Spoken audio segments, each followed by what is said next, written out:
Hey everybody, welcome back to Canada's Boxing Channel. Thought I'd do a quick review of the fights I saw from yesterday's Eddie Hearn promoted event in Nottingham in the United Kingdom. I think there were 6 fights. I only actually saw 3 of them. The first fight that I saw was between Ellie Scotney and the Kiwi girl Mia Motu. Ellie is now on 10-0, and Mia took her first loss. She's now sitting on 20-1. This was for the IBF Super Bantamweight title. It was scheduled, of course, for 10 2-minute rounds. I thought the New Zealand woman was doing well at the beginning. I don't know, I would have given her the first few rounds. She certainly was holding her own. And it wasn't a case that anything dramatic happened. I just thought that that Ellie Scotney was just better. You know, you can sometimes tell when two fighters, like, nothing dramatic is happening, but one fighter is just better. And so after the first couple of rounds, it was very hard to give Miyamoto anything really. Moto looked to me as though she was just waiting to land a big one. That she'd sort of put all of her eggs in that basket of being able to sort of drop Scotney, and it just wasn't working for her. She needed really to have more tools in the toolbox. Now Scotney was cut early, first round. I think their heads clashed. She didn't seem to let it trouble her, bother her. Again, that's good, right? Sometimes fighters, if they're cut, it sort of distracts them, and you can see that sort of has held them back. But it didn't seem to bother her at all. She just got on with it. Now Miyamoto is 35, I think. Yeah, 35. So one wonders where she will go now.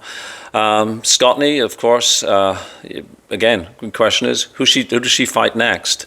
I don't watch a tremendous amount of women's boxing. There's an issue about how much depth there is on the bench. But she's a talented woman, and she did her job excellently. Won by unanimous decision. So it was an okay fight to watch. I may as well say it now, say it later. I thought the card overall, from what I saw, it wasn't that good. I don't know what other people will think about this. Was I sort of expecting a little bit too much?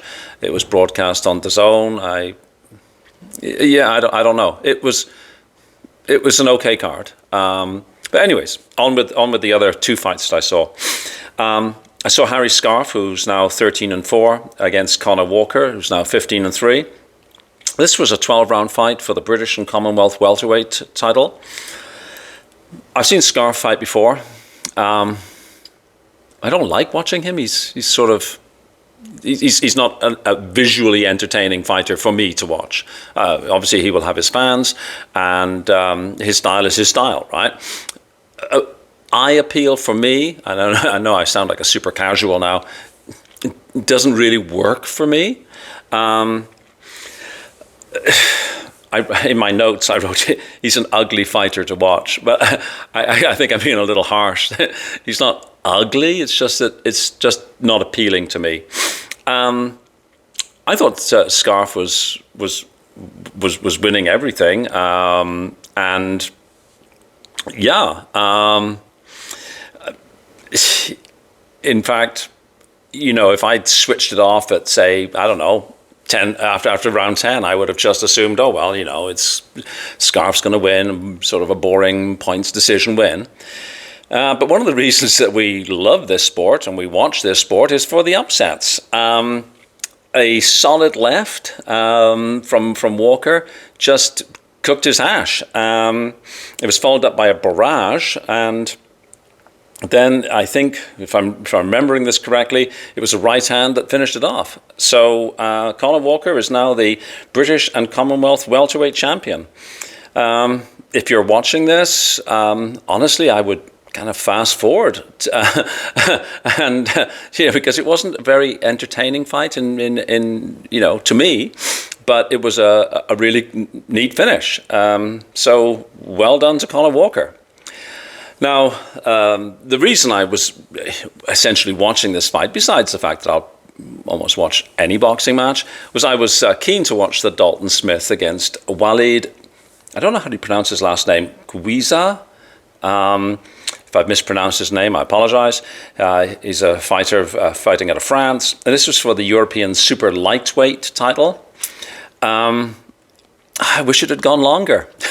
It was over in the first round. Let me see what my notes say. He dropped Quizza towards the end of the first round, and he stopped him right at the end of the round. I felt honestly that this was a bit of a mismatch. Excuse me, please.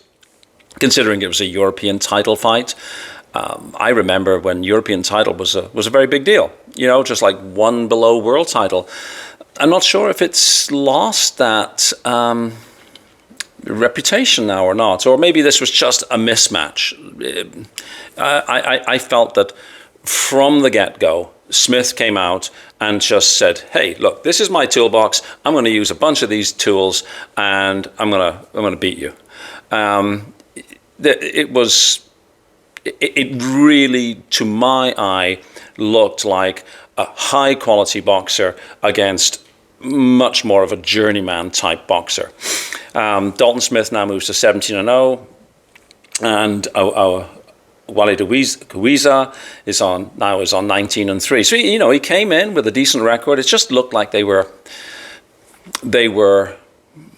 at different levels, and I guess that this is it, right? Boxing is a game of levels. I'm not sure where Dalton Smith goes from here. He's obviously going to be looking for higher quality opponents, and everything he did was really good. He was accurate. He was fast. Every shot he unleashed found the mark. It was just a beating.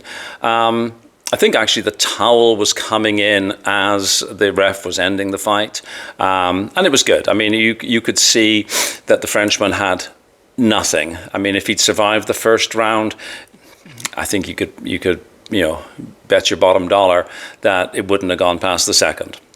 It was entertaining, I suppose. Like I say, these are 3 fights I watched.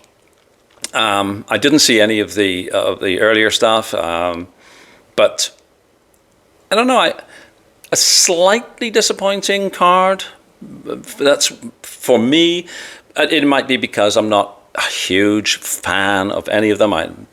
Dalton Smith was the guy I was there to watch, and he did everything that was asked of him. You can't take anything away from him. You can only fight who's in front of you. He did a masterful piece of work in 1 round. So there we go. Please hit like, share, and subscribe, and I will see you on the next one. Wherever you are, have a fabulous day. Thanks a lot. Bye-bye.